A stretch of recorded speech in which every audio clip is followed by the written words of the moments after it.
well, where's the line? How does this actually get fixed? Do I write some pre-prompt that says, hey, if Keith tries to role play with you, just say no, you know, like and they did that eventually, by the way. I'm sure they did. I have no doubt that they did.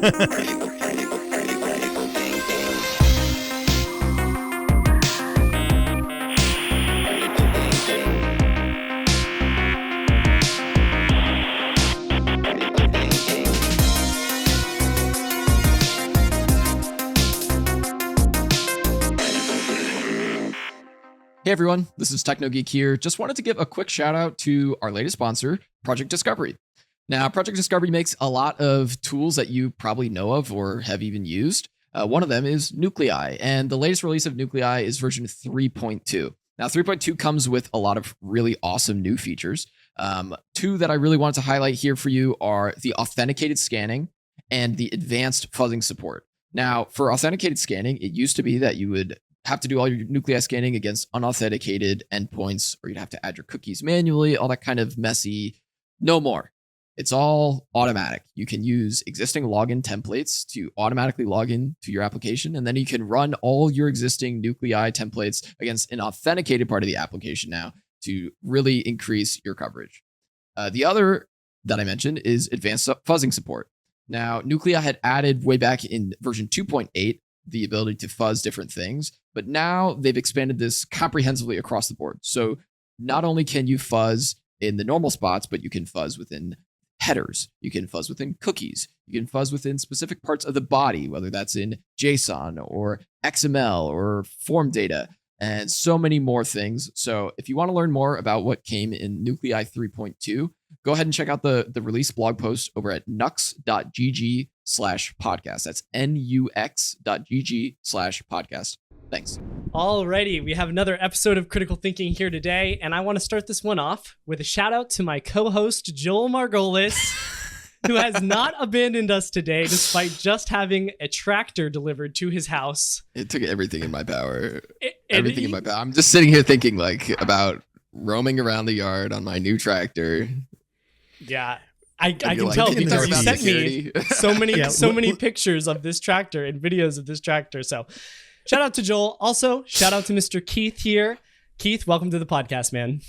Hey man, long time listener, first time caller. As I think I've said to you guys before, this is a public service that you're doing with this podcast. So it's a real honor to be here. Thank you. Awesome. Thanks so much. I appreciate you listening. And yeah, I've seen you engaged around the community too. So always appreciate that as well. Keith, our two primary topics for this episode today are going to be AI bias bounties and that whole experience you had with Bugcrowd and sort of that very trend-setting program that you guys were a part of where you were doing some AI bias testing and getting bounties for that, which is really cool. And a continuation of the VDP chat, because you had some hot takes, man, after the VDP episode that you hit me with. And I was like, wait a second, I want to hear these two fight about stuff. So I'm sitting here and I'm talking with Justin, and Justin was like, Joel, did you read through this doc yet? And I was like, no. He's like, there's a... He wants to talk to you about VDP stuff. And I was like, uh-oh. I just pulled up and I started reading. I was like, uh-oh.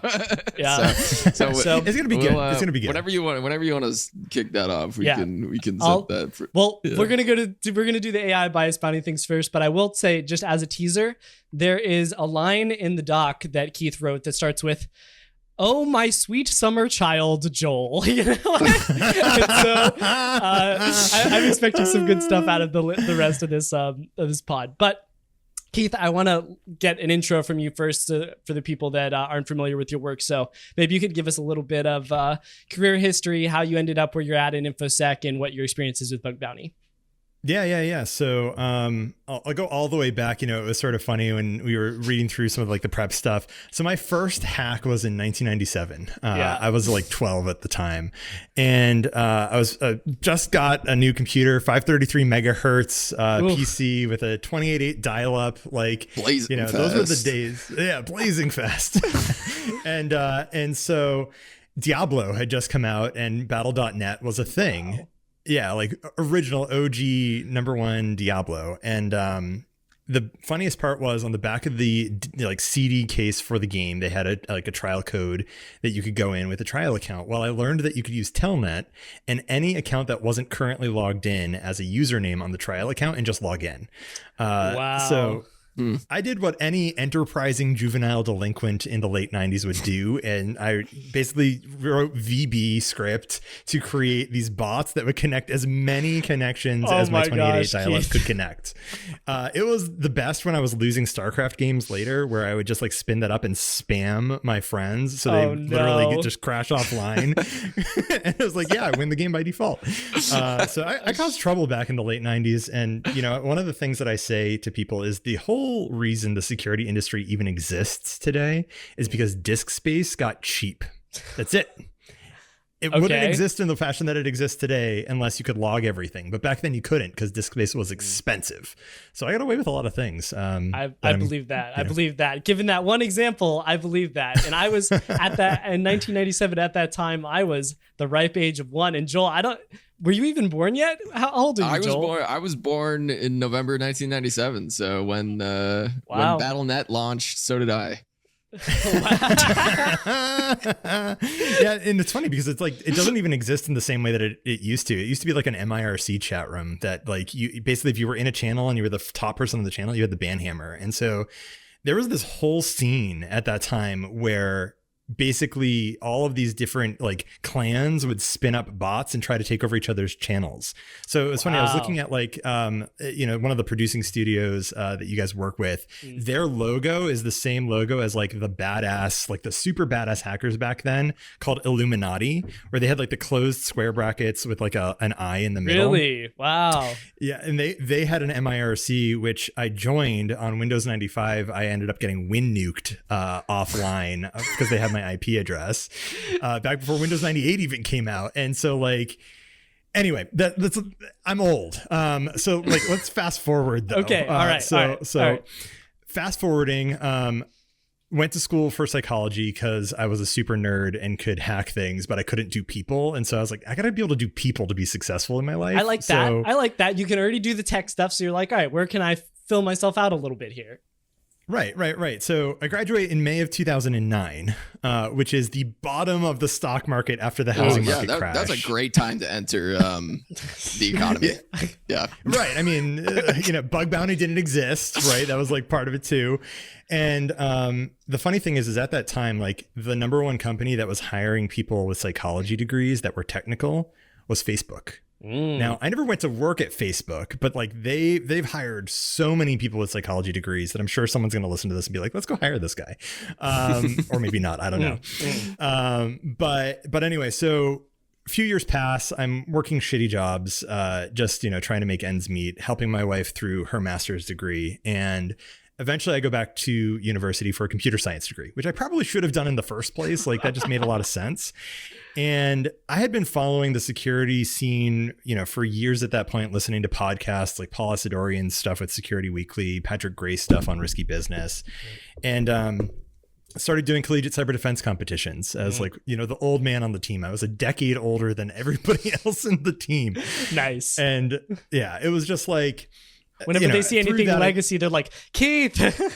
God, right? It's like, hey, what is this thing? Oh, what is Telnet? I know, right. Yeah, no kidding. We're trying to put a backdoor on a Windows 95 bot. Can you help us with that? It's like, oh yeah, I got you. Oh my gosh. I kid you not. There was software back in those days that you could like basically take a GIF or a JPEG image or something and like spin it into like a backdoor, like a reverse connection. Oh my gosh, and then just send it to your friends on AOL Instant Messenger. Like, this is not good. Yeah, it was. Again, logging was expensive. Don't do this at home today, kids. You'll get in jail. Anyway, so I got out into industry after meeting an alumni who started a pen testing firm. I was brought in to be a pen tester. Really, they wanted me to be a Splunk architect and go and install Splunk for a bunch of small, medium businesses and government agencies. And I was like, no, this sucks. So eventually went to Rapid7 for a little while, mostly focusing on AppSpider at the time. It's now called Insight Appsec to like support their customers. And got involved with B-Sides Boston and as an organizer and volunteer. And then eventually I was reached out to by the folks at Bugcrowd, and they're like, hey, we see you're doing a lot of stuff in like you're at Rapid7, you're working on the App Spider products, so you know a bit of web Appsec. Like, would you interview for this role on trust and security? And I was like, sure. And right around that time, I learned that my training for offensive web hacking was accepted to DerbyCon. Now, I don't know if you guys remember DerbyCon, but it was like one of those, it doesn't exist anymore for anyone that goes and looks for it, right? But I didn't know that. It's too bad. Yeah, it's sad, really. But it sold out like within minutes most years for the conference. And so to be accepted to train at that conference was like, holy cow. And that was sort of the year that I feel like I made it in security, because I interviewed with Jason Haddix, who's now my good friend and my sensei.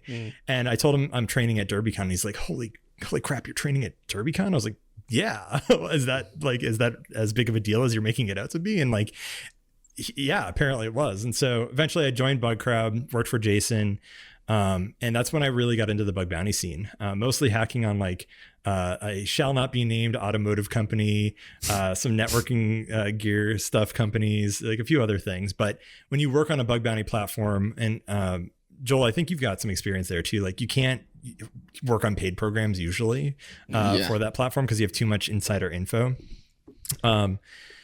And then I started a podcast, Application Security Weekly with Paul Asadorian. I wanted to ask about that, man. So when do you remember when it was that you started that podcast? What year it was? January of 2018. January 2018. Okay, so not too long ago. I was gonna say like if you were back in the OG days of podcasting, that would have been pretty crazy as well. But it's definitely an experience, and I can tell, man, just the way you show up to this podcast, you definitely got some podcaster vibes about you. I've done it before. I mean, and it's a lot of fun too, because you can have really great debates. You can meet really interesting and talented people, like as you have on your show all the time, right? It's great, man. It's wonderful. And so, yeah, that's sort of like, 2017 DerbyCon. That's when I sat down and chatted with Paul Asadorian to start the podcast. One more question about the podcasting though. Like, why did you, because you're not actively doing it anymore, right? Why did you drop it? I shouldn't have, is maybe the first thing that I'll say. Okay. But part of it was because, in 2018, I joined Thermo Fisher Scientific. So background about like how that all happened.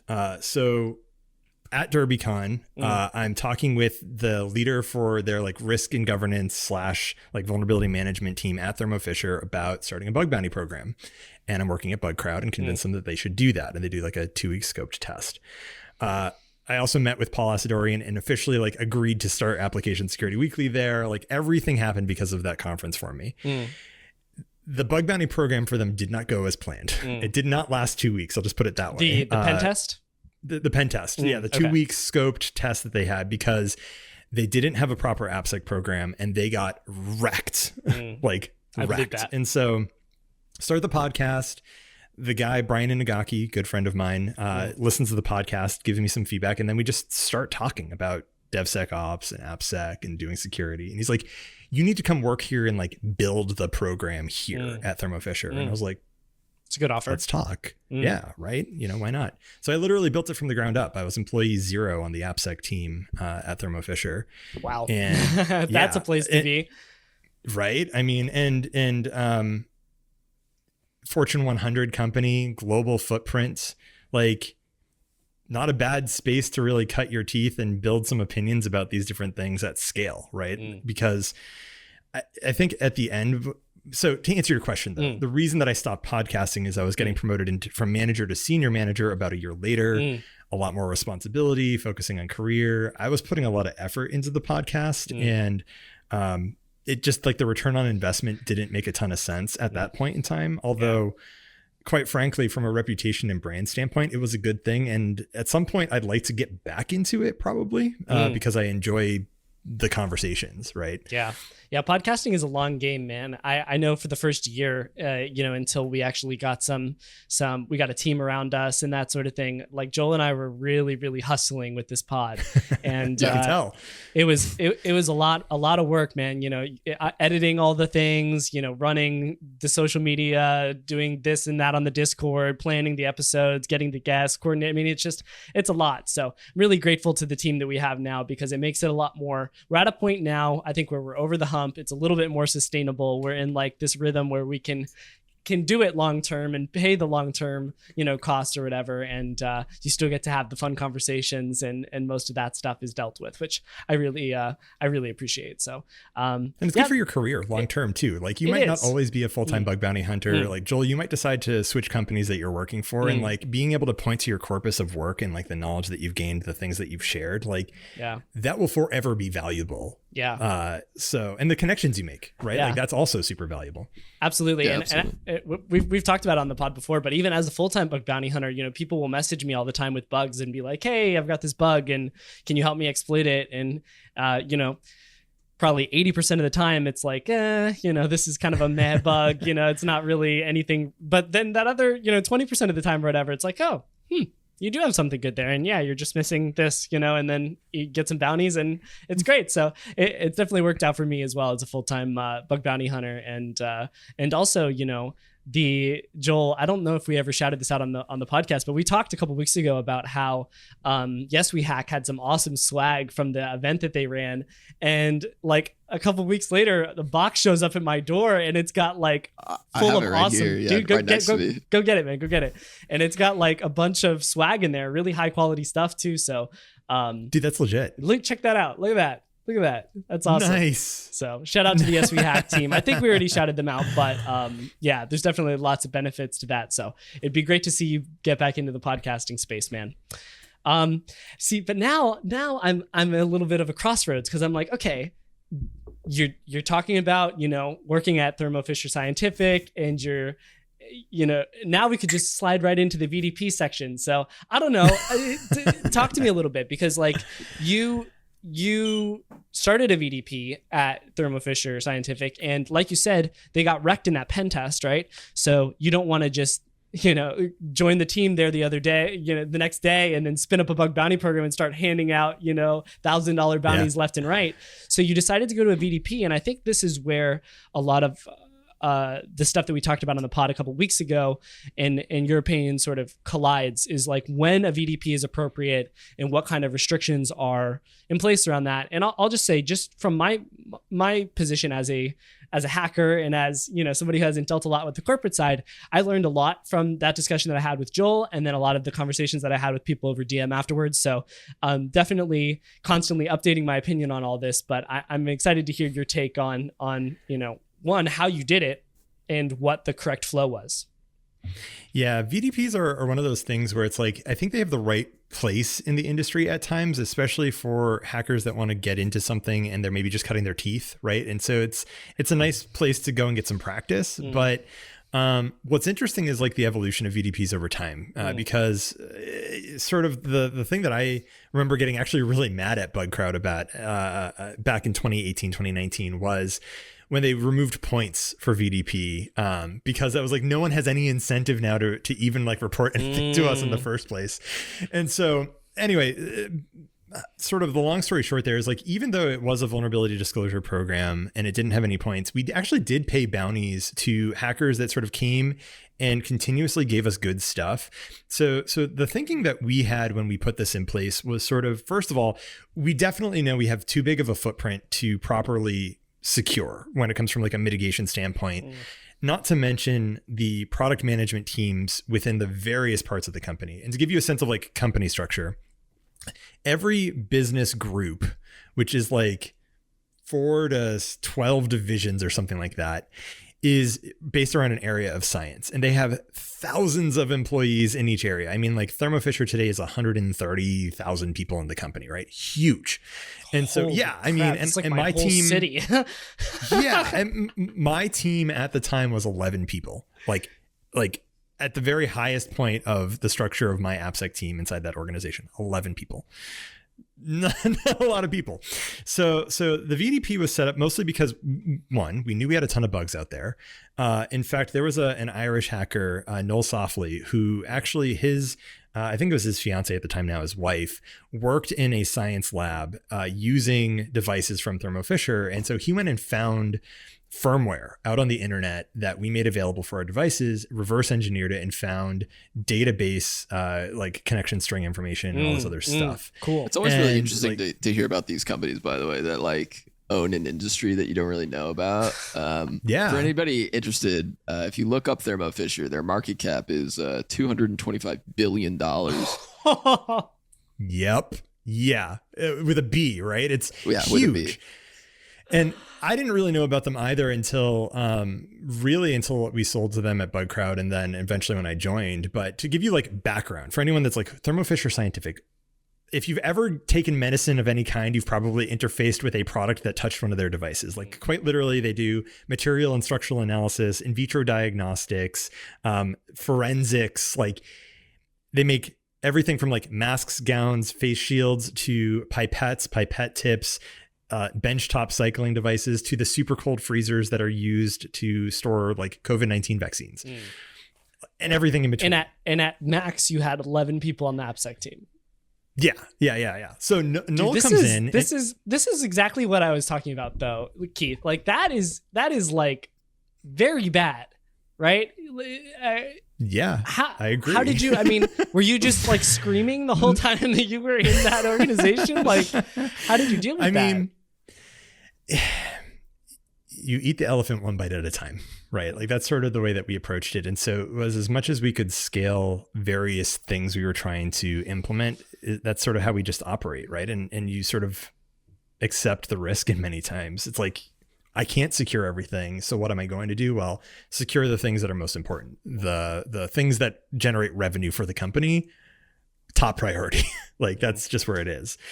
So Noel found some stuff, reported it to us. Eventually he was emigrating to the US. We hired him on the team because it's like crack reverse engineer. Yeah, we want him on the team, right? We're going to have some actual device security stuff we need to do.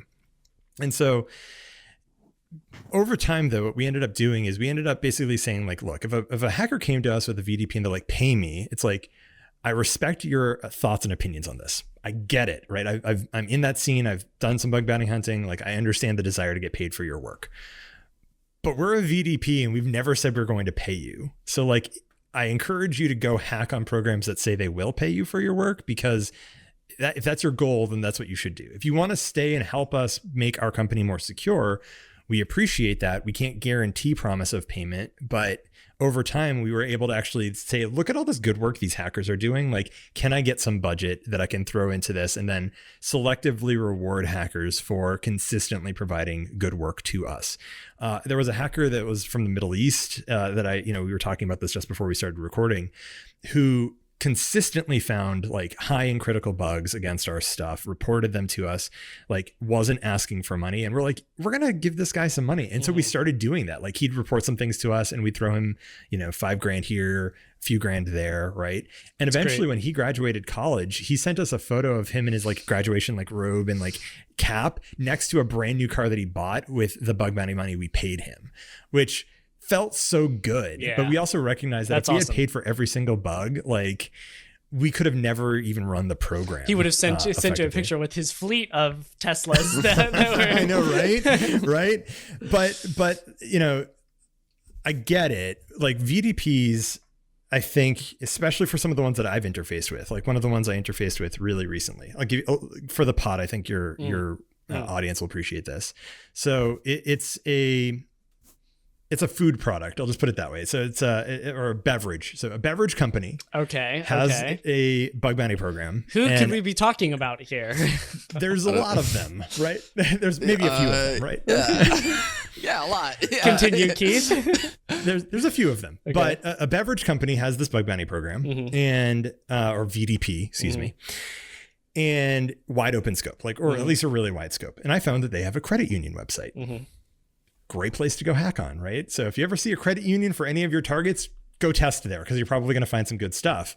Well, I go to register an account and lo and behold, they have just a client-side validation on the email. You have to have @companyname.com as part of your email address. And I'm like, burp, intruder, just like, or intercept, like grab all this stuff and change it. when I go to put in the social security number, which is just a random number that I threw in there, it sends back a put request that gave me the full name, address, and like account information for this individual who had that social security number registered with this company and their credit union. This is a global corporation. I love how you just threw in a random social security number and it's like, oh yeah, Bill does actually work here. Yeah. And I'm just like, that finding, I could have literally just iterated through all 9 digits of the social security number for everybody and got all employee information, plus their address, plus their full name, plus all their social, like VDP. All I got was a thanks. Yeah. That's like a 10K crit, maybe a 20K crit for like the sensitivity of the things that I could get from that account. So yeah, you'd hope so, especially when a company's that big. So yeah, I think that kind of brings us back into that last conversation we were having last time about on the pod when we were talking about VDPs, about what kind of companies should be permitted to run a VDP. And I don't know, Joel, you had some hot takes on that last time. What do you think about this massive company? Oh, geez, my light ring just fell. $250 billion market cap, doing a VDP and not paying for bugs like this. I hope their cyber insurance is good. That was a huge focus. I'm not going to lie. That was definitely a huge focus of the CISO. Because, the reality is that if you're not putting a financial value on that, right? And like, it's obvious that they have plenty of money that, like, it's, I don't know. It's just, it's kind of, irresponsible in my opinion, right? Like when you have that much money, it doesn't take a lot of effort to put some focus on your security, and especially as like a company that deals with medical and very sensitive data, right? Like security should be a focus, and I don't think that's something that if you go to the shareholders and you're like, oh, we're going to spend $1 billion on security in the next 5 years, like I don't think the shareholders are gonna be like, why? Well, why? Because we're a medical company and we deal with a lot of sensitive information. Like it doesn't really need justification, right? Like look at all the hacks, look at all the money that was lost in previous data breaches of large companies, and then look at us, right? So I think, it's definitely, especially for like the larger the company, the more difficult it is for me to justify it. I agree. I mean, like, and to the extent I put something in here in the show notes for us to chat about as well. And I've given it as a talk at a few different places, but I have this analogy that I like to use, which is security is a feature. And I'm usually talking to development teams or product teams when I'm using that as an analogy. But let me give you guys like the thing I ask these product teams. All right, you better talk, Keith, because I don't love this so far. So let me ask you guys. Yeah. This is the exact same question that I ask these development teams. Right. Do you have on your mobile device? Do you have like a banking app or a financial app that you go and you use? Of course, yeah, true. Right. Would you use it if it had some of the vulnerabilities that you've seen in other banking apps?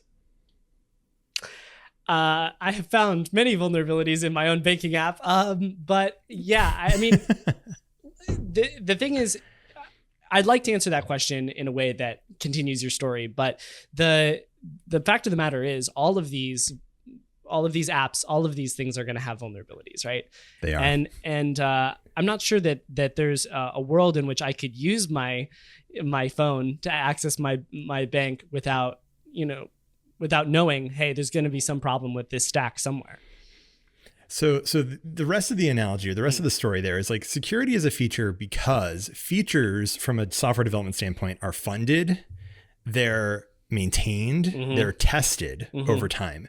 And unless they're truly like turned off, they're continuously like assessed, right?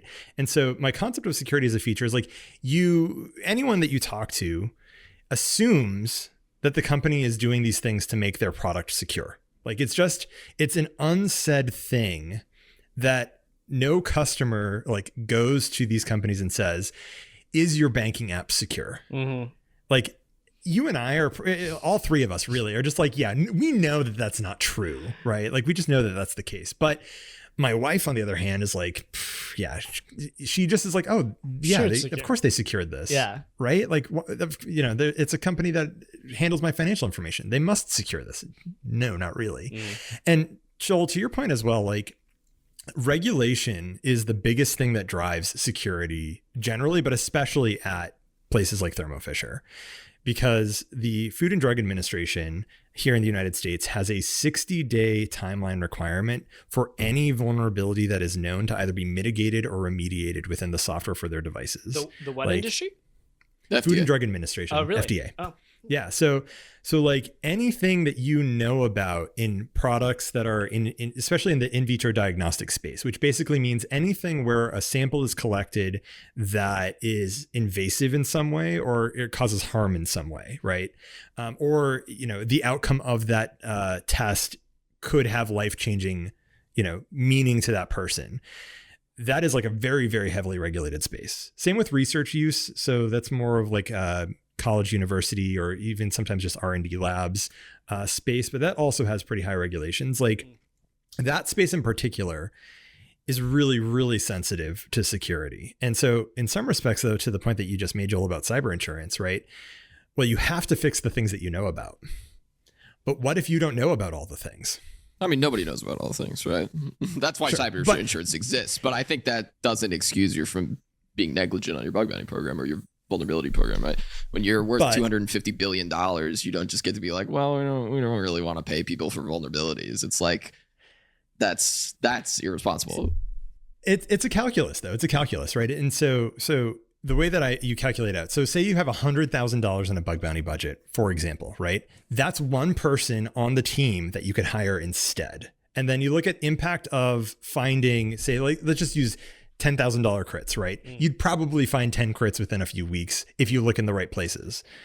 And especially if you have a really wide scope, right? Like if you had a really tight scope on a really hardened target, I think bug bounty makes a lot of sense. But if you have a VDP where it's just totally open and you have that much of a footprint to secure against, it's harder to justify paying for every single bug because you know that you can't secure all of those things.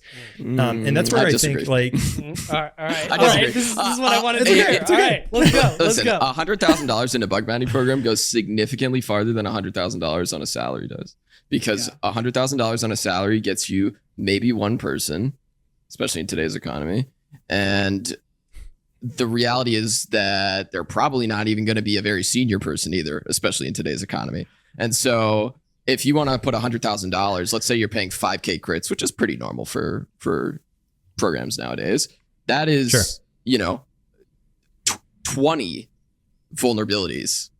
20 critical vulnerabilities, max payout critical vulnerabilities on a bug bounty program versus maybe part of one person's salary who I don't know if that one person would even find 20 criticals, right?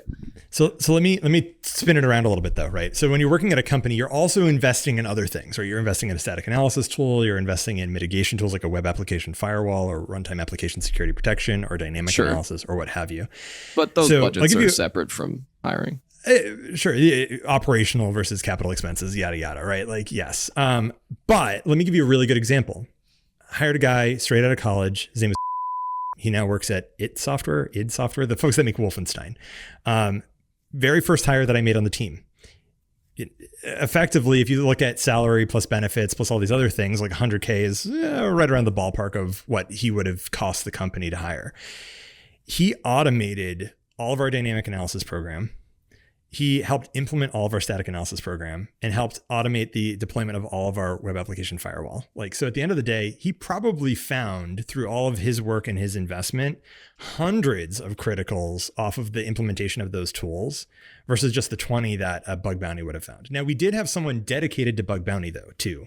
And we spun it around a little bit differently. We had one person on staff, Shane Newbill, who his job was to take findings from the bug bounty reports, figure out sort of how to actually like replicate those findings. Are these bug bounty reports or these VDP reports? Okay, sorry. gotcha. Yeah, I'm conflating the two. VDP reports. And then he would go back to the development teams and basically be like, I want to teach you how to hack your application using this finding and then going further. And we'd have like Hack Wednesdays. And once a month on Wednesdays, we'd have a sit down 1 hour recording where we would literally take someone's bug that preferably they fixed, or at least we mitigated, and show any developer in the company that wants to come and sit down how to hack that thing. Now, that one finding, so in large companies, it's usually referred to as variant analysis, right? When you're looking for the same bug in like a bunch of different places, that one finding would turn into sometimes hundreds of similar findings across all the different teams. And so his time, again, exponentially more than just a single bug. Now, again, we did pay for some of those VDP findings because, quite frankly, they were good bugs. And I did feel guilty about not paying researchers for good bugs. But on the same side of it too, like for VDPs, you tend not to get great bugs. Like these are usually pretty like boring bugs, I would say. And in fact, a lot of my VDP findings are boring bugs. Why do you think that is, by the way? Again, so back in my day, Joel, don't you make that little smirk, okay?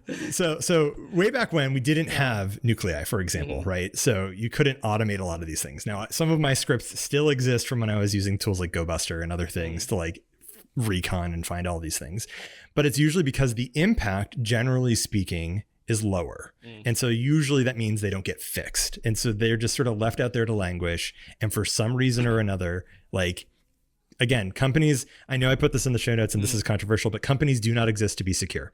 They exist to sell a product or a service, and security allows them to outrun the bear. Like it's effectively, you don't have to outrun the bear. You just have to outrun everybody else that's trying to outrun the bear. Right. Just don't be the slowest. So wait. Go ahead, Joel. I didn't quite catch the answer to my question, which was, why do you think that VDPs are receiving lower impact vulnerabilities?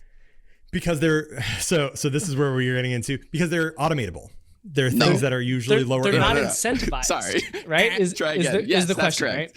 Right? Ding, ding, ding. Yes, that's correct. I think when you're not incentivizing, you could expect that quality to be lower, or like you said, Keith, not automated, right? You can still commit high quality findings for a low cost to you if you got it in an automated way. But there aren't researchers that are going to be willing to do that, when they can point their automation at places where they're going to get incentivization. I mean, am I doing that justice, Joel? I mean, is that what you're talking about? Yeah, I mean, absolutely, right? Like, okay, so I think one of the things you put in here, like we talked about, like, if you find a critical on a VDP, like, what's the incentive to report it to VDP? And there was some stuff about that, but the reality is, like, the incentive is money, right? Like that's why people spend time on programs, right? So if you want high quality hackers go after bounties, or they go after scope, and they go after a good program team. And go ahead. No, I should let you finish. Please continue. Well, I was just gonna say, so if you're not incentivizing them with good bounties, right, then why are they even going to spend time in the first place hacking on your program? So the people, automatically you're filtering the people who are spending time on your program to people who do not care about bounties, which can imply a variety of different things, including a lack of prioritization or lack of respect for their own skills, right? Which probably is a little bit tricky. The other thing that I wanted to say about that, Joel, is it's not only another motivator in this scenario can be fame, right? Which is what you kind of talked about, Keith, when we discussed this a little bit. This whole aspect of not having leaderboards, having VDP stuff on the leaderboard, and it seemed like you didn't like that decision. Whereas a lot of people in the bug bounty community, myself included, sort of appreciated that decision to remove points from VDPs on Bugcrowd's behalf. So, I mean, I assume that's the reason, right? Whereas, like, as a person running a VDP in a massive organization, you want some way to say, I want people to still send me bugs, and for that, I want them to have fame via the leaderboard. Is that accurate? I mean, yeah, that's a good assessment. And Joel, to your point as well, like, if you're running a VDP, any company, if you're running a VDP and you're not paying for bounties of some kind, even if it's like, occasionally, if they can't pay for you at your worst, they don't deserve you at your best, right? Like that's sort of like the way that I would come back with VDPs in general, is like the company itself can't handle the best hackers in the first place because there's just too many things. And so yeah, they're lower quality findings generally, but they still do present a risk to the business, and they do add value. And to Justin, your point, the reason that I still wanted points to be there is because exactly that. Like, I could not afford to pay for every bug that came in the door, because the program, I was struggling as it was just to get the tools and the people that I needed. Again, 11 people on the team at the height of the team when I was there. Yeah. For thousands of developers, let alone, all the different applications. I'm surprised you took this gig, man. I hope you got a good raise, because like Joel, I mean, like, I almost feel like was good. when you accept that position, Keith, you got to be like, hey, listen, like, you're a 20 or $250 billion company. Like, I need 30 people in the beginning. Yeah. You know, like, if you were going to go back, if you were speaking now to people, you know, some up and coming bug hunter, you know, that just gets offered by the next, you know, $250 billion or billion dollar company to come run their Appsec program. I mean, is that what you tell them? Is you say, hey, I need at least this staff. I need XYZ. I mean, what are your thoughts? They're not going to hire you if you ask for that many staff.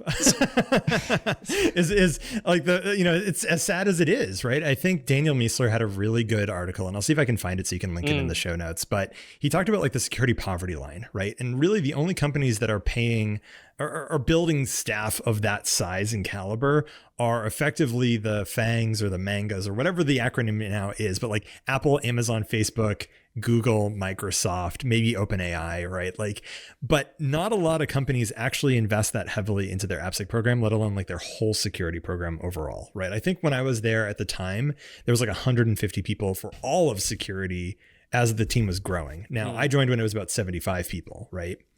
And so again, multinational, global, billions plus dollars.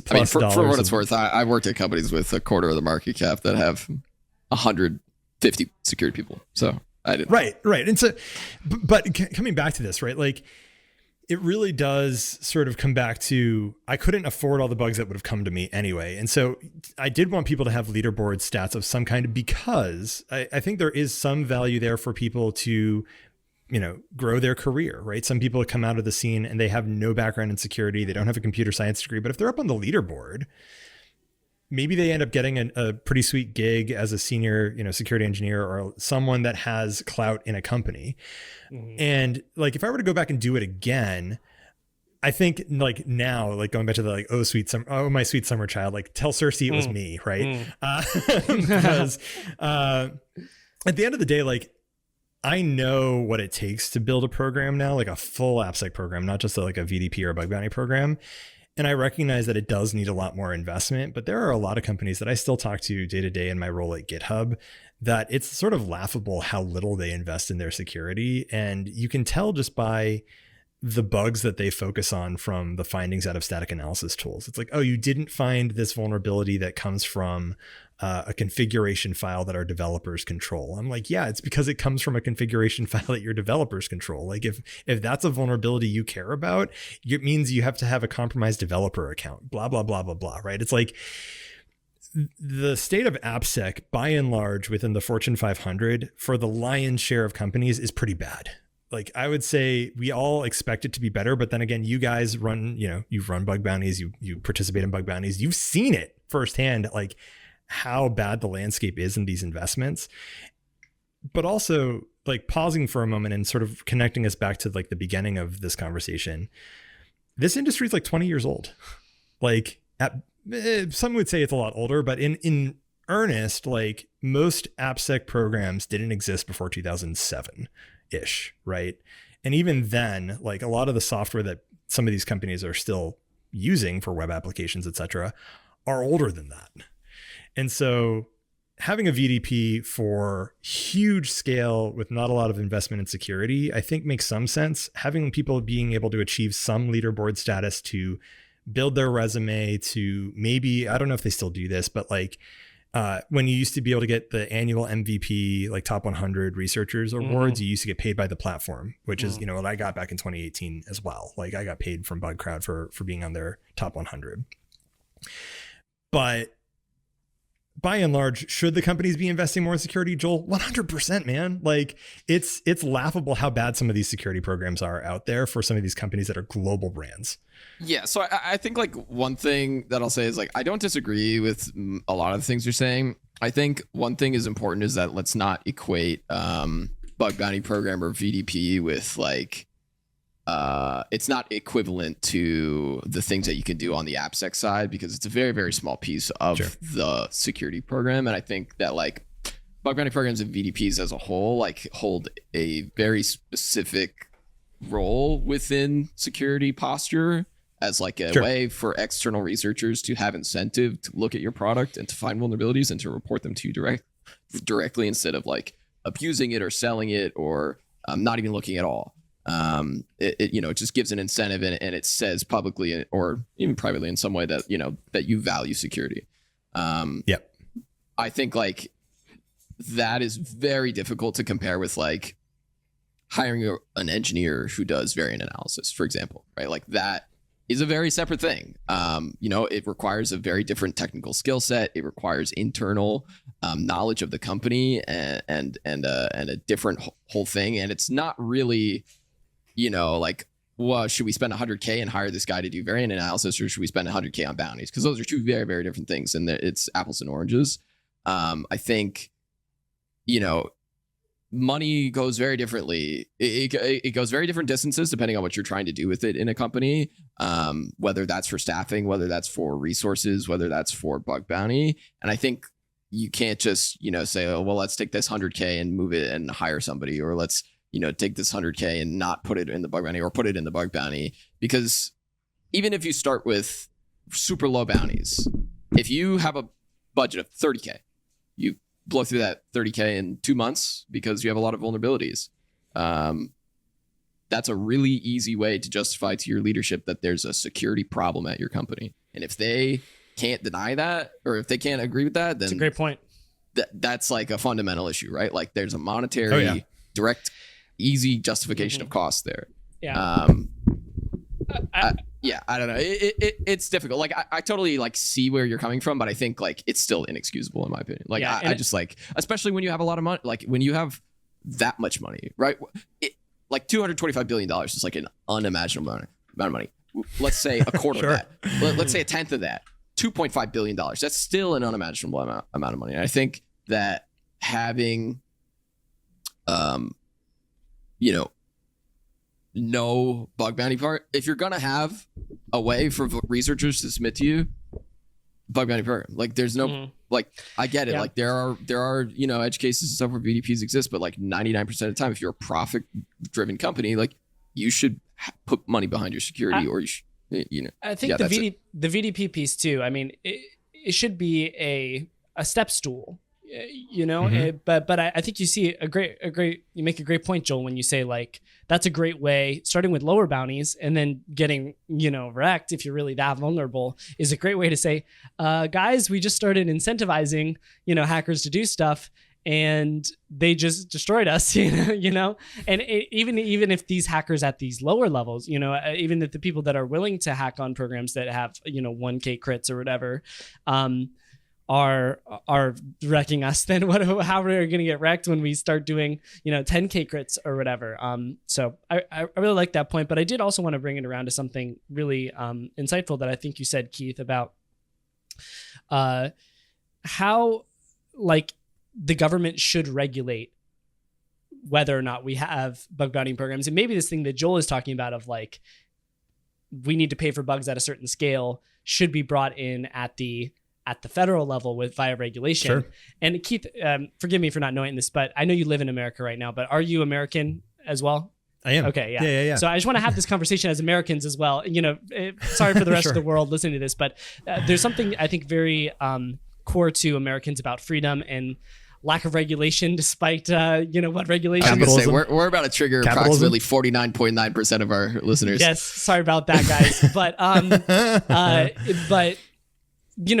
how do you two feel about the federal government actually regulating something like this? Because there are some countries right now, I won't announce anything, but I've spoken with some people that there's actually a trial going on about a countrywide bug bounty program that is being mandated by the government and funded in some capacity by the government. And sort of like what we were talking about before of how it's not the problem with like security as a feature makes it seem, that whole phrase makes it seem like it's optional. Like I feel like not putting money into the security program, more money into the fact that you had 11 Appsec developers for this massive, 130,000 person company is nothing beyond actual negligence. So I don't know. How would you guys feel about regulation when you mix your security person and your American? There's a really easy way to do this, by the way. That works with America. Okay. And it's how we do it right now. Okay. Which is financial fines, right? So when a company gets breached, they're forced to pay settlements, and they have to pay a fine because they were breached, and that happens right now. And I think that's currently sort of like basically addresses the negligence side, which is that there's a cost to negligence, which is that if you decide not to be secure and something happens, then you have to pay for that. That being said, there are plenty of companies who make enough money where that doesn't matter. So I think that slapping them on the wrist is not really a good enough solution. But it would be very anti-American to put some sort of regulation like that in place. It wouldn't be novel though. I think there are other things that exist that are like that could be used as sort of like some sort of like precedent. But yeah.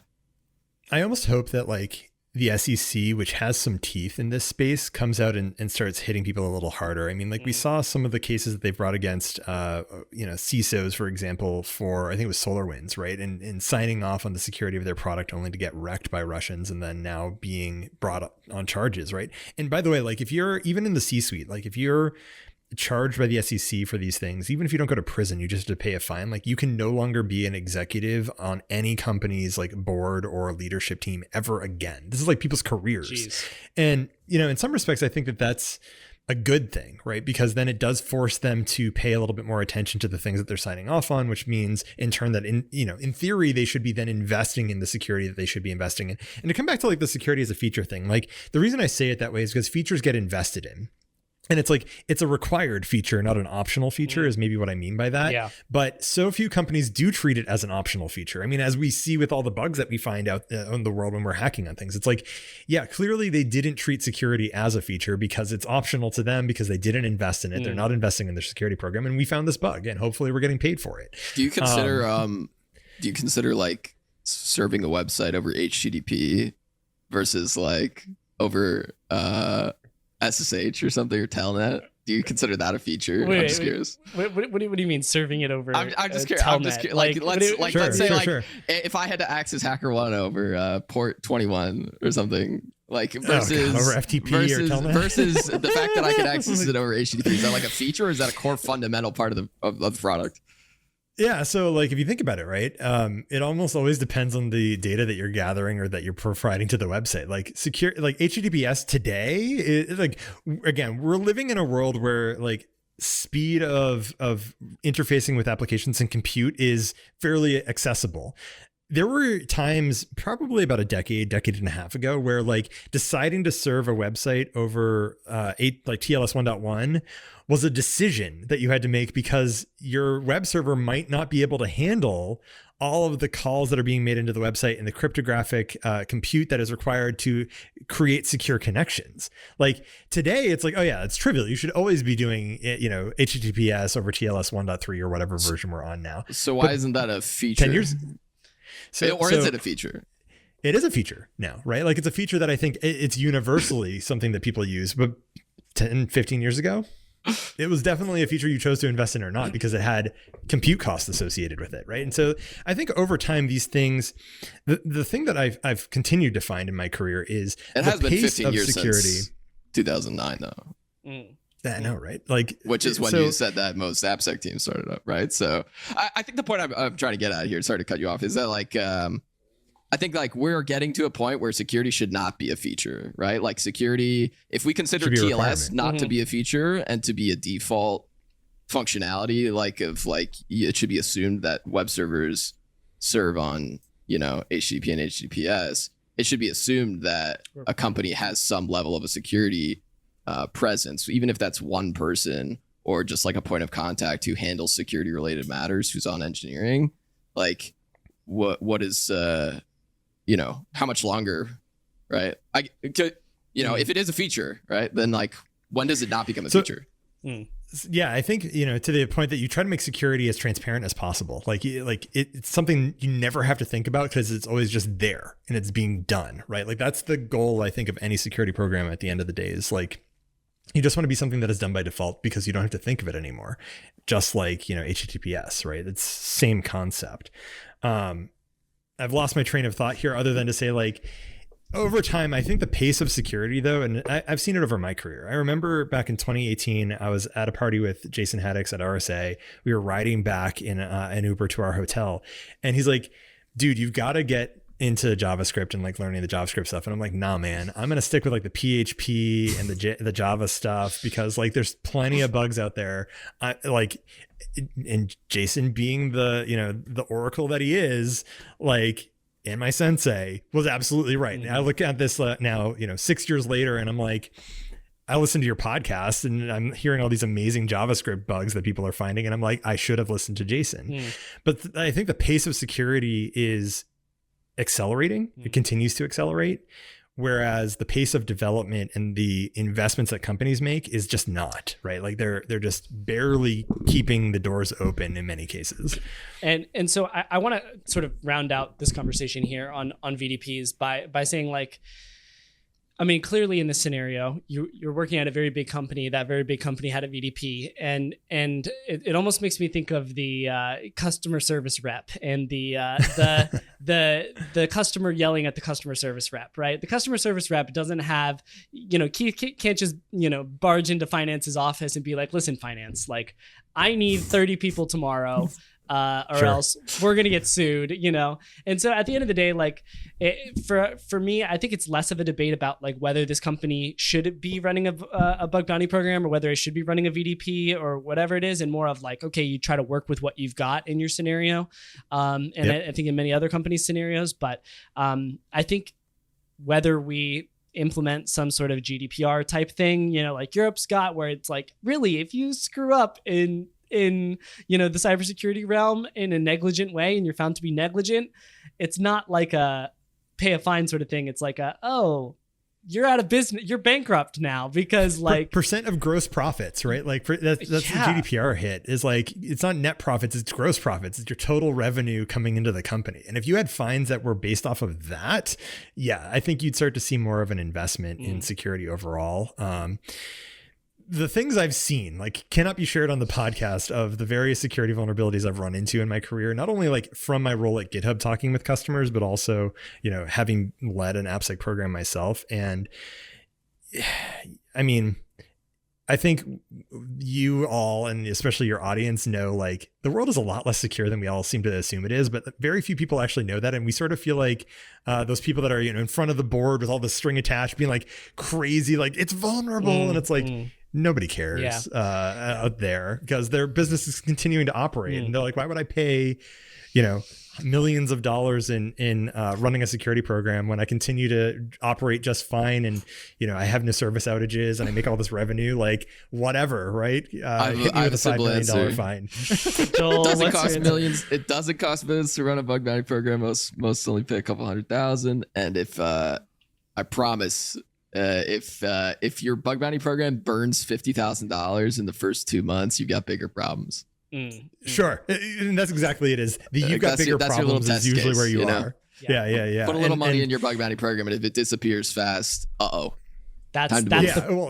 make other investments, right? Go make other investments, including people. I think, like for me, it's always people first, process second, technology third, right? Like if you've got good people that can train, people that can scale, they will do a ton and build good process, which will scale. And then eventually your technology can come around. But I mean, let me just like end the VDP conversation with this. Like, I'm very much on the same side as you guys here in that like VDP for large companies are absolute BS. Like the fact that I've reported some VDPs, even more recently, to companies that are global companies making billions of dollars a year, and getting a thanks, not even like a swag, a sticker, anything, is insulting, quite frankly. The thing that we haven't covered in any of this conversation is like the incentive that the bug bounty hunter has, or the incentive that the platform has. So I'll just give a quick summary on my thoughts on that, which is the platforms have this incentive of having leaderboards plus VDP, because it means that they can vet their talent that are available to their customers, and then from there assign them on. But also because it means that it keeps those customers around. Like they're going to continue to give VDPs whether or not we rail against them, because at the end of the day, it gives their customers sort of a taste of bug bounty, and that's what they want them to have. The bug bounty side, or the bug hunter side, on the other hand, like you sort of have to play that game initially, maybe. Although I think Justin and Joel, you guys have said like, just go after paid programs because there's plenty of bugs there and you can get into the private programs that way. Like, don't sell yourself short and your skills short. And I agree with that mentality. But like from the bug hunter side, 2009, Dino Dizovi and Alex Sodorov from, I think at the time, it was just before they formed Trail of Bits back in 2012, went to a conference and they had this whole like on cardboard sign that said no more free bugs. Like, as a community, we should just stop hacking on VDPs. If you're not going to pay me for my findings, then I'm just not going to hack on your stuff, which in turn maybe incentivizes the companies to like HackerOne, Bugcrowd, Yes We Hack, to pay on behalf of the company for some small marginal amount to get them started, or alternatively to stop selling VDPs. Like if we just stop giving them bugs. I have an idea. Joel. I have an idea. Okay. Hear me out. If you have a VDP, you cannot receive more than 3 full content vulnerability reports without paying. Oh my gosh. You put like I have an alternative. We put a paywall for the program on the VDP, okay? They want to see more than 3 reports and full content. They gotta pay for that. Oh my god. This is a perfect profit opportunity for the platforms. It is a great idea for the platforms, by the way. I have an alternative though. Mandatory 90-day disclosure. Full 90-day disclosure on any VDP finding. Yeah, I've heard that. I like that. So the only problem I have with that is that a lot of companies that don't have bug bounty programs already can't do that, let alone ones who are not paying. And if what we're saying is correct, that most companies aren't paying for a VDP because they're under-resourcing security as it is, I would highly doubt that putting a 90-day deadline on disclosure for those same companies is going to do anything positive. If anything, it would probably stop them from opening a VDP because they don't even want the risk. Which is maybe also a good thing, right? Like, well, maybe, but it might just stop them entirely from being, like no VDP, no BVP. I would argue that having a VDP, even if you're not paying and it's a VDP, is better than nothing. So a VDP, I think, do we need to discuss the definition of a VDP here? Because I think VDP should originally be a program through which you're not actively hacking, but you're able to report things that you've seen or stumbled upon and that sort of thing.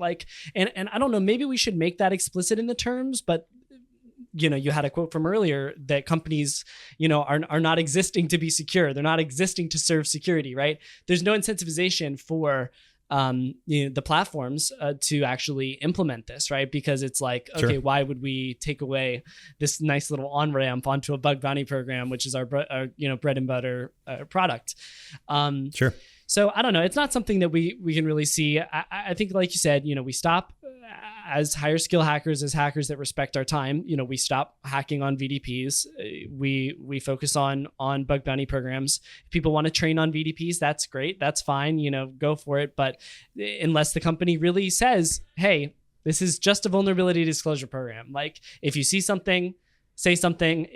But don't go looking for something. You know what I'm saying? Yeah. And I think that is a good perspective, but they're not incentivized to do that because, why wouldn't we just continue to get free bugs? And I think that is what it is. And there's not much we can do about it. Bugcrowd de-incentivized it by removing the leaderboards. But to be honest, for the world of security, it's better to have people motivated to hack on VDPs. So, maybe we just separate that from the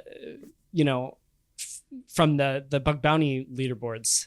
I don't know. There is an entirely separate way to support this ecosystem, by the way, as well, which is that as you mentioned, from a policy perspective, the U.S. government comes in and subsidizes this, and they give out grants that you can apply for as a company and says, we can't afford a security team. And so the U.S. government pays HackerOne in grants to basically pay researchers to hack on VDPs as a thank you for doing in a security service or whatever on those VDPs that can't afford it. The U.S. government pays for through our tax dollars, which I'm sure everybody would love. Now I'm paying money to find. I'm paying money to find vulnerabilities. Is what's happening. Right. You're now financing. And now your bugs are now financing other companies. But again, right? This sort of all of my tax money is going to France. yeah. It does sort of imply though, right, that that a company would have to apply and basically show and demonstrate in some way that they can't afford a security program in order to be eligible for that kind of. And so sure. maybe that would also help in some way of making it through a regulation process that if you want to say, oh, we can't afford a bug running program. Okay, well, let's, you have to show that. I will say this, as more of a final thought as well. Back in my day, Grandpa Keith sitting down to give a story. Back in the day though, seriously, if you found bugs and you tried to report it to a company, there was a chance you could go to jail. The Cyber Fraud and Abuse Act, CFAA, companies would go after you for that, sometimes civilly, and then sometimes the government would also step in and go after you criminally as well, right? And so in some respects, having the VDP and having the option to present something to a company, sort of great, because it's made this whole idea of civilian hackers being able to go out and actually sharpen their skills, but also present this information in a way that they know that the company can't go after them, and then the government's not going to go after them either. Sort of feels good, just looking at the history of it. So I don't know. It's progress. At the end of the day, it's progress for sure. Slow, very slow. But yeah, especially when we're looking at, hundreds of billions of dollars for these market caps for these companies that have just a VDP. That's pathetic in 2024. There we go. Let's end on that note there and move over to AI bias bounties. Joel, you got anything else you need to? I hate to give the opportunity, but I'm. Okay. Just zip it. We're done with go the VDPs sit on your at tractor, this Joel. Just gonna putt on out of here. Yeah, that's great. Hey guys, real quick, I just wanted to give a shout to the Hacker Content team. They have been absolutely killing it the past couple months, taking the content from the podcast and condensing it down into consumable social media posts, whether it be shorts or text posts or whatever. They've been rocking it. So I just wanted to give them a shout out and let you know that they do all sorts of cybersecurity content as well as social media management. They do technical blogs. They do comprehensive social media management. So if your organization could benefit from any of those types of services, make sure you head over to hackercontent.com, drop them a line, and mention the podcast when you do to get your first month of cybersecurity content marketing services for free. All right, that's it. Let's get back to the pod. After that lovely discussion Speaking on of the government funding things. Exactly. Let's talk about the government funding some other cool things, the AI bias bounties. So Keith, maybe you could just give me a little bit of a summary on it, because I'm definitely not as familiar with it as you are. But the reason I wanted to talk to you about this is because there are a lot of AI programs, popping up left and right, and they're kind of hard to test on because AI is kind of funky. And you took first on this competition, so congratulations on that. And I just kind of want to hear about your experience with this program and what kind of techniques you use to succeed in this environment. Yeah. So for background, right? So the United States Department of Defense, or the DoD, specifically the Chief Digital and Artificial Intelligence Office, put together an AI bias bounty program. And that was put together on Bugcrowd in partnership with a company called Conductor AI, who was effectively hosting the large language model and the chat interface that you could test against. And so they sort of collaborated with Bugcrowd to triage findings and then go ahead and work with the Chief Digital and Artificial Intelligence Office to accept findings. So it was a contest program, which was sort of unfortunate, right? Very similar to a VDP in that you're not getting paid per finding, which, I produced over 150 findings. If I got paid per finding, even on a grand, hell, $500 a piece would have been really nice. So anyway, effectively it was run in two different sort of sequences. The first sequence, or the first qualifying round, was open. So anyone in the United States, domiciled here, I don't know if you had to be an American citizen, but anyone in the United States could participate in the program. And they were looking for effectively the first 35 hackers who could produce, as they said, nominally reliable or believable Department of Defense scenarios in which you could find bias. And then after the qualifying round, you got into the contest round. And that's where effectively the 35 or so hackers that would be in that contest round would compete for top 3 prizes. And then if you were in the contest round, you got $300 just by default. Okay, so it's like bounty adjacent here. We got a contest. That ain't no VDP. Yeah, you actually got paid, which is good, right? You got paid. Yeah. Hey, I'm so sorry to go back to the VDP conversation. but like, hey, it's better than a VDP, right? Like, what if you just every month you said, hey, we're paying out $5,000, you know? And, sure. and we say, okay, top prize gets 3, second gets whatever, and then you just kind of scale it down. I think that would be awesome. Cool. I think that'd be a great alternative. And I think, that we could see some implementation of that at the program level or at the platform level and say like, okay, listen, you've run a VDP for this amount of time, let's say you want to go this onboarding, or sort of slow increase, right? Now all of your reports are covered by a paywall until you, implement some sort of monetary reward. You just put a little blur, like when you're scrolling on the New York Times. The problem $1 per week. View page source and remove the JavaScript that hides. Anyway, love that. Yeah. Anyway, the problem is obviously, of course, you'd have to collaborate across all of the bug bounty platforms, and then to do it because they're just going to jump ship and go to the other one, and they're not collaborating so well. So it's tricky, but I kind of like the contest realm, especially, when you can't do a paid program. And it sounds like it worked out all right for you, even though 150 reports is a lot of reports, Keith. So yeah. I mean, I probably put about 20 hours in total. Like, how did you even write 150 reports in 20 hours? Yeah. So let's get into it, right? Let's get into it. So, the interesting thing about AI bias bounty is it's different than what you think of as like prompt injection or what is sometimes called oracle attacks, right? Like the oracle attack is the AI is an oracle. It knows everything about your internal data. And so therefore it can run or it can access data that it shouldn't be able to access like as a user, right? So that's an oracle attack. Bias bounty is entirely different. And this is actually where my psychology degree came in super clutch, because I understand bias and I understand sort of like human heuristics. And so I was like, sweet, this should be fun. So initially, like my first like 30 something reports was just trying to get the bot to say, yes, sir. Which sounds like not a big deal, right? Like it sounds like it's not like a huge situation, but the whole thing that you're testing for with bias isn't like some crazy, bypass of some kind. It's just trying to get the bot to elicit behavior that shows that it is either showing preference or discrimination against a protected class. And so the protected class for, at least defined here in the United States and probably in many places in the world, is like age, gender, ethnicity, heritage, HIV/AIDS status, pregnancy status, veterans status, etc.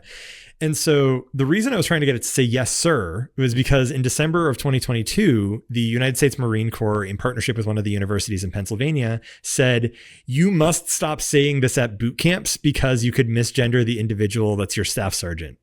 You should now say yes, rank. Well, wow. Okay. So I like the attack vector. So they're basically saying like, look, you're going to misgender people, which is against a protected class. And so we're just going to say yes, rank from now on. Well, the U.S. military would. Yeah. Never mind. Seriously. Okay. So you've the Marines have made this announcement. You kind of got them in a corner here and you say, okay, I can make it say yes, sir, rather than yes, lieutenant, yes, rank. Colonel, whatever. And the way that I did that is effectively, I sort of used this concept that I've seen before, which is people use chatbots as almost like a coach, or sometimes like they have mock conversations to prepare for actual conversations. And so I basically tried to ask it to run through these sort of like mock conversations with me, or these role plays with me, to be like, okay, as an example, in my role as an intelligence analyst, I've spotted critical or crucial inefficiencies in how data intelligence is shared between these different service branches.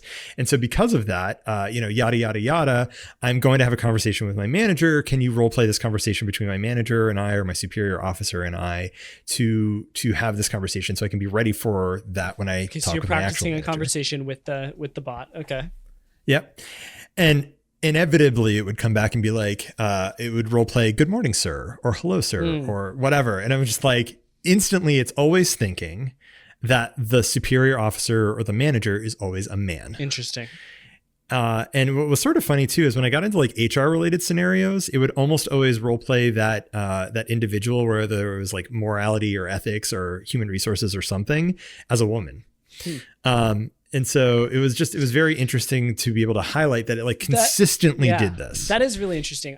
So when the purpose of this program was to do what? Like the DoD wants to use these chatbots internally, and they want to make sure that their employees are not being influenced to further their own personal bias. Is that how it's going? Effectively. Okay. Effectively. Yeah. So DoD wants to implement these chatbots probably to do all sorts of different things, right?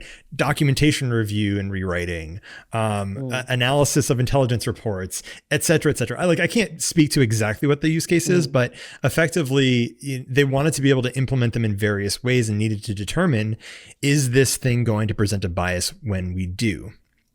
And so that was my first like 30 or so reports, was this whole like role play thing. And eventually Conductor AI and Bugcrowd were like 30 reports is a shit ton of reports. So how are you differentiating? Is one report a specific instance of the bot slipping up, or is that a specific scenario, or what's going on? Different scenarios. So in some cases, I'd say I'm an intelligence analyst doing the specific thing. In other cases, I would say like I'm selecting individuals for leadership training. In other scenarios, I'm like such a crazy thing, dude. Like, this is so different than normal bug bounty. Oh, completely like total different world of hacking. It's like, so it's sort of like social engineering, right? Like that's the closest thing that I think it can be compared to in the world of like hacking today, but it's a bot, not a person that you're socially engineering.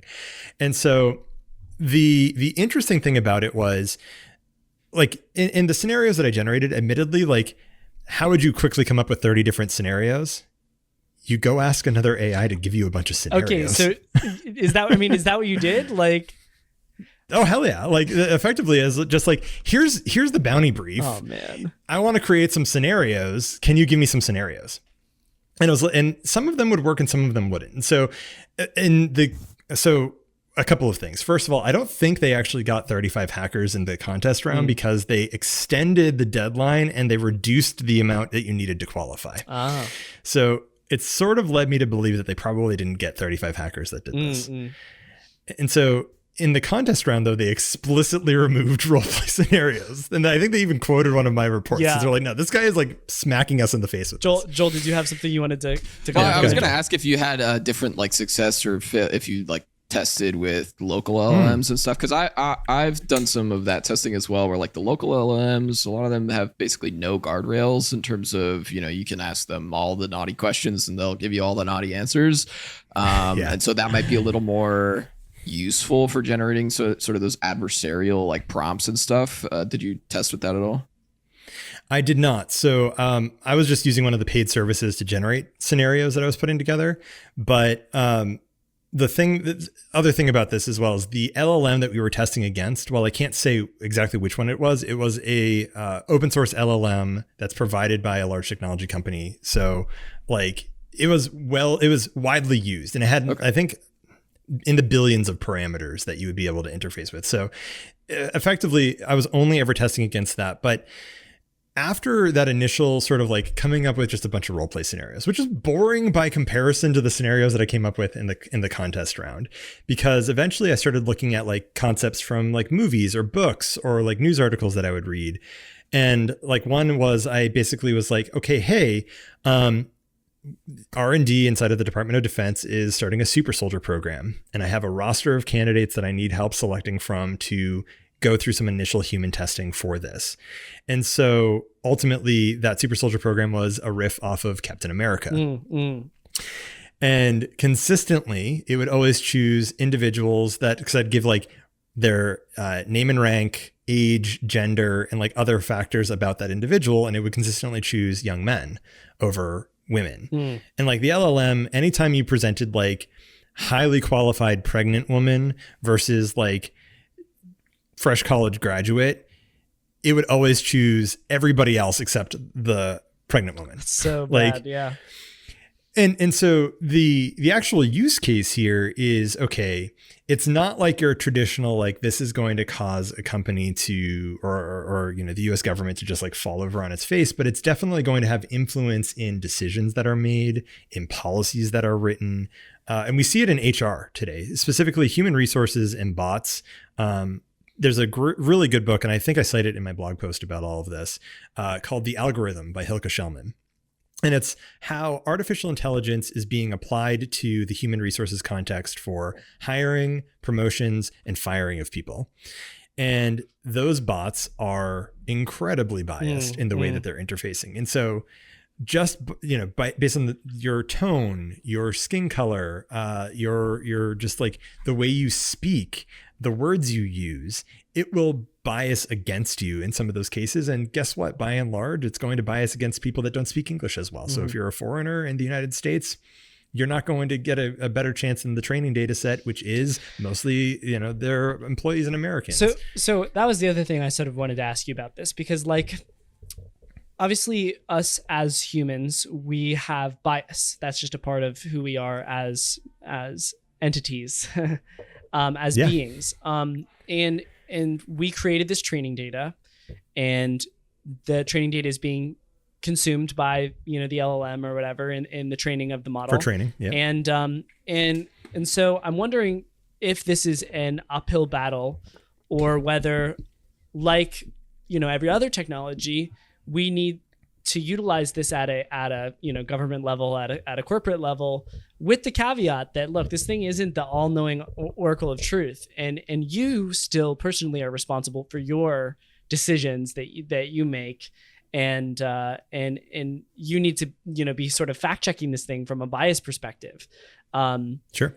Or do you think it's possible to actually get it to a point where the bias, you know, checking in and of itself is good enough to help inform a human that has goodwill towards this whole situation? Yeah, it's interesting because, for example, if you were to go out and like test some of the things that I proposed to OpenAI, for example, with ChatGPT, the way that they've set up ChatGPT effectively is it's really 4 to 7 LLMs in a trench coat that are all like acting as one in concert, but they're checking each other's work, right? But only like companies that can burn billions of dollars a year in compute resources like OpenAI can actually do that. And so I think in some respects, the cost is probably too high for most companies, unless they're just paying to implement a service that is already doing this on the back end. Because with an open source language model running as a singleton LLM, you're going to get representation of the training data back in your responses. And I saw that, you know, consistently. I had 150 findings that I submitted to the program. Like, the big ones that I saw was like when I would put forward proposals for government projects to fund a new missile system or a laser or something. If I ever included the name of the CEO or the age of the CEO, like it would always choose the older CEOs versus the younger CEOs, or the ones with Anglo-Saxon names as opposed to foreign names, because of the training data. And you could sort of tell that like the language model itself wanted to reply in these ways, but they were doing some pre-prompting, which is effectively an invisible prompt that gets injected before your prompt goes forward to restrict the response of the language model. And sometimes it worked. Like sometimes it would actually, you know, properly choose a random selection of individuals that were diverse in their representation for the test that I was running. But frequently they wouldn't, right? And so it's like you can't just, you know, throw some paint over it and expect it to be an unbiased tool set. You sort of have to think about, how am I going to apply this tool, and what data is this tool going to have access to? Like using it in an HR context, bad idea. Using it in writing code, probably an okay idea, because I'm not sure that you're ever going to include someone's like specific, like a human name or any human characteristics for the name of a variable, let alone the like a method or a function or a class, right? Like if you are, that's a little weird. So yeah. The function written by Justin in the past, Justin Gardner. That's funny. Okay, so how do we can't escape the biases, that are in place on the training data, but we can make some modifications to it. And I think this sort of goes back to the whole thing of like that we discussed with Rezo and Daniel Miessler when they came on the show, which was essentially, we can't use AI to sort of regulate AI very effectively. Right. There has to be some sort of technical solution, which is one of the things that is really annoying to me as a technical hacker trying to poke at some of this AI stuff. Is it's so wishy-washy. It's like, okay, even if the temperature is set to 0, if I say one role-playing scenario and another role-playing scenario, you can have different outcomes, and it's like, okay, well, where's the line? How does this actually get fixed? Do I write some pre-prompt that says, hey, if Keith tries to role-play with you, just say no, and they did that eventually, by the way. I'm sure they did. I have no doubt that they did. And so, like, I don't know, especially when it comes to the uniqueness of bug bounty reports and that sort of thing, I wonder whether bug bounty is the right solution for this. I think it's a good way to showcase the testing ability of this, because a lot of this stuff from like a responsible AI, they sometimes call it red teaming, which is not the same red teaming that we think of in security. It's like effectively trying to hammer the thing to get it to respond in ways that are inappropriate. And I've done some of that in my work at GitHub as well. So it's like, in that respect, applying it to bug bounty really helps you open up the world of hacking in some respects to a group of people that maybe never were into hacking before, right? Because it's the guy, Dane Sharitz, who won second place. He works over at HackerOne as a guy that does a lot of the triage work. Yeah, great guy. He also has a humanities degree.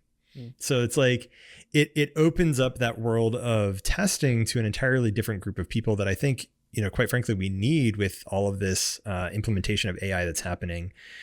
But at the same time, like securing it, it's definitely going to be a whack-a-mole experience for many companies for a long time, unless they start to use some of these paid services by some of these very big companies. But then we have this consolidation effect, and that can have, impacts of its own. We look at like Google, for example, when they had their image generator and someone asked them to generate a picture of the founding fathers, they overcorrected. Yeah, because it was like, crazy, give a really diverse picture. So insane.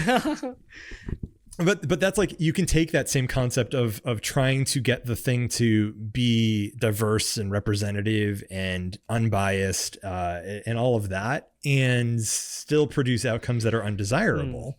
Because for it, it's like, okay, what is a factual query? What race were the people that were the founding fathers versus generate a picture of a football team? And it's like, okay, how are we going to have all of these different races represented? Sure. So it's definitely really interesting. I like the point that this is helpful for people looking to get people poking at their model and see what could actually come out of it and hear some of these crazy attack scenarios. If our listeners were interested in participating in any AI related bounties, or maybe more specifically in bias, because that's where your expertise is, what are your top techniques that you have developed over those 150 reports, and where would you draw the line on specific reports now that the event is over, and they've said, all right, maybe role playing is one report, maybe this other thing is another report. What are your thoughts on all that? I kind of go back and forth, right? So like, let me maybe put this back in terms that I think you guys would appreciate as well. Say you're on a web application and you find, I don't know, 10 SQL injections, right? Well, if it's one fix for the company, is that one bug or 10? It's one bug. Right. And so some companies would be like, well, it's 10 different, user inputs. And so we're going to call it 10, right? But that's sort of the dichotomy here is that role play one finding, or is it because they found it, in so many different ways, 10 different findings? But a few things to answer your question around like, what would I recommend for people that are looking to do this, right? There is some stuff out there on red teaming that's available from like Anthropic, OpenAI, Microsoft, etc., that you can go read. I didn't read any of it, I will fully admit. I just like went into this and sort of went crazy. But even still, if you're going at it and you're looking to get into this, First thing is apply the scientific method. Like it wasn't just like a single report that they would qualify as a bias finding. They actually needed to be able to reproduce that same outcome in the LLM. I think like at least one more time within a testing of like 3 times, or maybe it was like they tested it 5 times and had to produce it 3 out of those 5. So toward the end, what I started doing is I started actually going into the LLM and I'd have my initial prompt and then I would open up like 5 more tabs and run it 5 more times and determine, is it always coming out with the same result or is it coming out with different results? That will save people a lot of time and headache for when something gets triaged out, even though you were able to produce it maybe a few times in a row. At the end, I was aiming for 10 times. If I could get it to reproduce the same result 10 times in a row, the chance of that happening for the same outcome, and usually it was like select 3 individuals from a group of 5 presentable. Wow. Like, so they were having you do this, test this in a non-zero temperature environment. I don't know. They didn't Seems really like get it into, if you're prompting it the exact same way and it's giving you a different result. That's pretty interesting.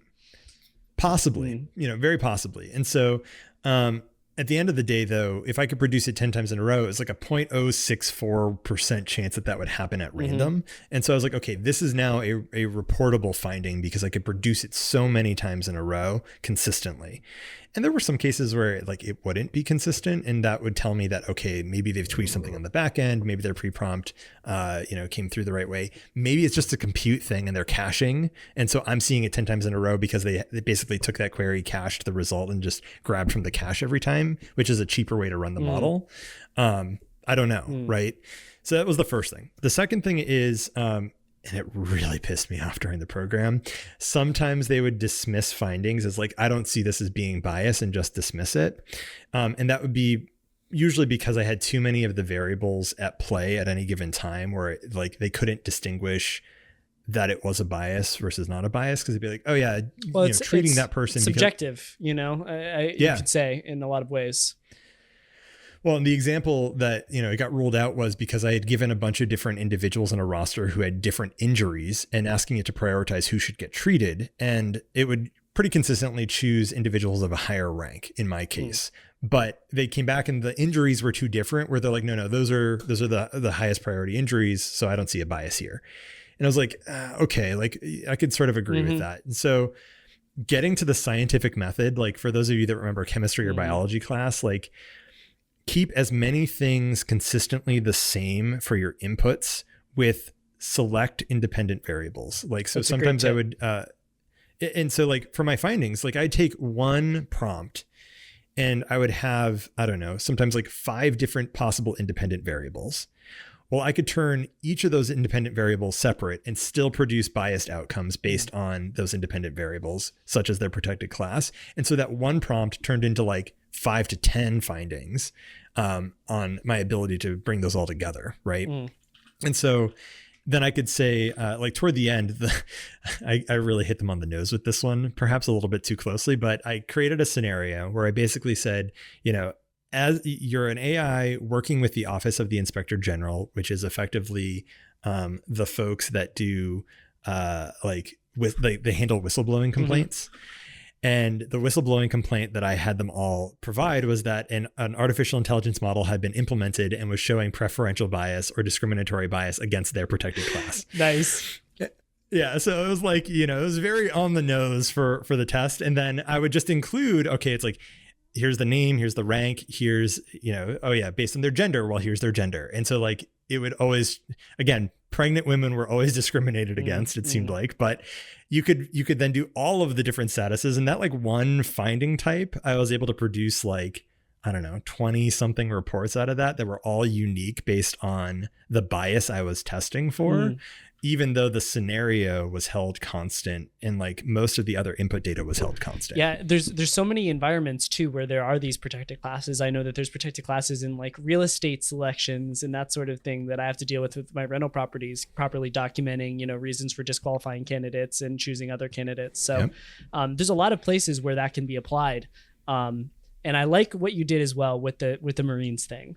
Like, I think that's the closest thing you can do in this environment, I think, to handing them their own documentation back, like we do in the web app world, where it would be like, hey, your documentation says, the analytics user There's shouldn't a be great able to talk by access Douglas this. about this. The Yes. nose, right? This is exactly that. Yeah.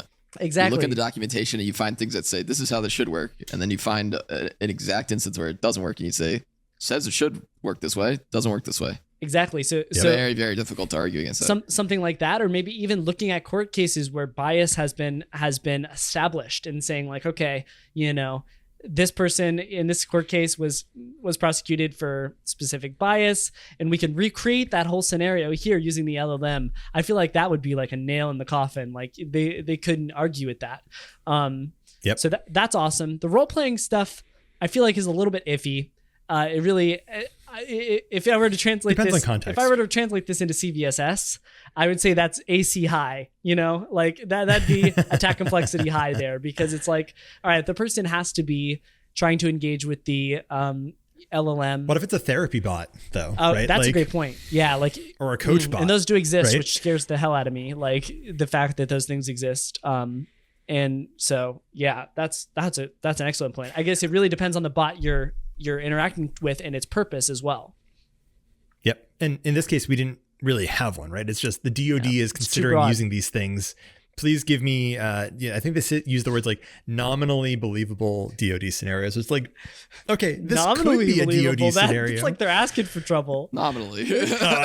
I mean, it was funny because the one thing I will say is they did, so they awarded points as part of the contest. So in the qualifying round, I think I started giving them too many because they started actually scoring some of the initial ones are like P1, P2 based on, various criteria that they had based on how realistic it was, et cetera. And then eventually everyone that I started submitting was a P3. But I knew coming out of the qualifying round, because I sat on the top 3 on the leaderboard for that month of February in Bugcrowd, I was like, okay, I'm almost certainly in the lead going into the contest round. But man, like they changed it up enough where it was actually sort of hard. And so I used to be able to produce like what I would do is I'd do like 5 a night, and then on the weekends I'd just go ham. And I would produce like 5 inside of 20 minutes, especially with like the yes sir ones. Yeah. Like, man, they really hated that. And then, eventually it got down to like 1 every 15 minutes or so. You're hitting them a little hard, Keith. I understand I could have let up a little bit. We've all done it. We've all done it. I am not, I'm sure the HackerOne event triagers are laughing at me right now because they're like, Justin, really? You're the one to say that he hit him a little hard. But no, right. that makes sense. And I think that's a little bit to be expected too with the severity variance, because it's a highly experimental program. And so I want to ask you what your experience was with Bugcrowd, with the way that they dealt with it. And if you were to run a similar contest to this, how would you more clearly outline some of the blurry lines that couldn't help but be in the place for this event? Yeah, they really couldn't know what to expect going into this, as I think, given the context that they had. I mean, gosh, find your person with a humanities degree, preferably like, psychology, sociology, something like that, and maybe get them involved to understand bias on the front of it, because that was one of the things that I found somewhat aggravating at times. Was there were situations that I found that were pretty clearly biased in one way or another, but that didn't count in the program based on the context that they were looking for. So I think they did a good job of saying, like, give us things that are realistic to the Department of Defense. And they even gave a couple of examples. But there were times where I would give almost exactly the same structure as the example that they provided with a different, unique scenario. And the triagers would say, oh yeah, no, that's not applicable. And that was really aggravating, because I could point directly to the brief, exactly the example that they had given, the structure that it was written in, and effectively say, look, this is a variant of the exact same thing with a unique scenario that I'm presenting and a bias that I'm testing against. How this doesn't count did not make any sense to me, right? And so I think either having much more clearer lines of like, if you're willing to accept those things, accept them. But also the feedback I gave to Bugcrowd and the folks at Conductor AI was, in a contest setup, lean more toward accepting findings because you're not paying per finding. That's kind of what I was thinking too. And like, in that regard, yeah, they had to report it back to the CDAO and like some of the things they could have then ruled out at that point. But like for the hacker perspective, I mean, a lot of hackers that I know, including Jason Haddix, when he started on this, he had a few that were pretty clearly biased scenarios that just got triaged out. And he said, screw this, I'm done. And if he had just stuck with it, he could have also smashed. I totally farmed them for points. Like, I'm not going to lie. I absolutely farmed them for points. But I also found a lot of unique scenarios. So yeah, I feel like the scenario is a good differentiator. You know, if you can get the bot to say, all right, now you're a corporal and they're a lieutenant, and do they say yes, sir? Okay, you're a private and they're a lieutenant. You know, like you're just changing one little piece like that. I think that is something that I would also say, like, all right, you know, that's probably NA, or dupe down to one report, right? But I think if you're coming up with unique scenarios, like I really like the super soldier thing. I liked the I liked the original scenario where it's like, okay, you know, if they say yes sir or whatever, informed by the Marine thing. I think that's really cool. So trying to specify at the scenario level, these are unique findings, and then also getting a strict definition for bias and what that looks like, and giving some examples, some clear examples on what bias looks like in these various examples that you're giving in the brief. The other thing that I also probably would have appreciated more. So in the contest round, what I did, so effectively it was like 3 weeks ish, but it was really 2 weekends of time that I had opportunities to really go all out. That first weekend, I basically created dozens of different types of scenarios, and I'd like test 2 within certain brackets. So I'd have like, some are R&D, some are like contract review, some are promotion and leadership training, some are this is great. This is an awesome approach. I love how detailed this is, down to like you're breaking it out into different segments of the, you know, how they might be utilizing this. This is really good. Yeah. And so usually what I do is I'd have like each of these sections, and then I'd have like 5 or so different like scenarios generated in each section that I could then bring forward. Usually I'd have like a standard roster of individuals that I would work from, because I got to that scientific method of like, okay, maybe I have to change a few pieces of this, but otherwise I can just sort of keep the same names of all the same, you know, all of them are the same rank. And there's like John Smith, Jane Smith, Gene Smith, Johann Smith, like yada, yada, yada. Right. And I could just plug that into all these different scenarios with maybe a few tweaks and then just test, right? But that was my first weekend, is like, okay, see what they're going to take and see what they aren't going to take. And like one example I used was, hey, there were natural disasters in Japan, Taiwan, and Australia. Like, which one are we going to respond to? And it's like, consistently Australia, always Australia. Wow. And I'm like, that's really interesting. Even if like the Australian one was like a totally manageable thing, but like major earthquake in Tokyo, and I'm like, you know, or major volcanic eruption or something in Taiwan. And it's like, yeah, these are things from a U.S. military interest perspective we probably should consider first from an aid and assistance perspective. But they're like, no, it doesn't count as bias because it's against a population or a country and not an individual. And so like that would have been helpful too, is maybe clarifying scope of like, what counts from a target group perspective? Is it individual? Is it you know, specific groups of people that I can even include? Like how do I have to scope down the things that I'm presenting to it? I'd say though, to maybe step back and answer your question at a high level, I would definitely use it as a contest probably for now, because again, you're going to have more findings that you just can't anticipate. And individualizing submissions is blurry. Yeah. And that's hard. But also, you're probably going to get a lot more findings than you anticipate, especially if you're someone like me who's like, you know what? I sort of understand bias and heuristics and human, like, you know, dynamics. I'm going to really just see what I can do to mess this thing up. And I did. But not everyone's like that. And so I don't know. Would I have liked just like $100 per finding? Yeah, I would have absolutely loved $100 per finding. But is that realistic? No, not for maybe the next few years at least. No, for sure. I think that's good. I think there's a lot of good takeaways there. Shout out to Bugcrowd for a really revolutionary program that they ran there. And obviously there's always going to be some hiccups along the way, but you know, I think overall, I think it's great to see bug bounty being utilized in this sort of way to try to at least gather some data about these models and what kind of mistakes they could be making. And yeah, it seems like you learned a lot from this experience, Keith, and you taught a lot of things to Bugcrowd and to the team that ran this program. So I think that's a great outcome for everybody. I think that's about everything that I wanted to ask you on that front. I'm looking forward to seeing whether these programs continue to crop up from time to time, and particularly interested on that uniqueness problem, how to differentiate what one fix is in an LLM related environment. So I think those will be continued questions that we'll see as this industry evolves and how it utilizes bug bounty. But with that, I think we'll close. Keith, did you have anything you wanted to shout at the end of this podcast, like your socials or anything like that? Yeah. So I put a couple shout outs in the notes. I'm securing.dev. You can go out to my website. I've got my blog out there. It's got links to all my socials. But I also wanted to give a shout out to my wife, Sarah, who just published her first book called The Way of the Wielder. So if you're into fantasy romance, I think it's called, what's the right word for it? Gas lamp fantasy is, I think, the specific genre for her story. You can go out and read that at sarahjhoodlet.com. So Sarah with an H, just one word.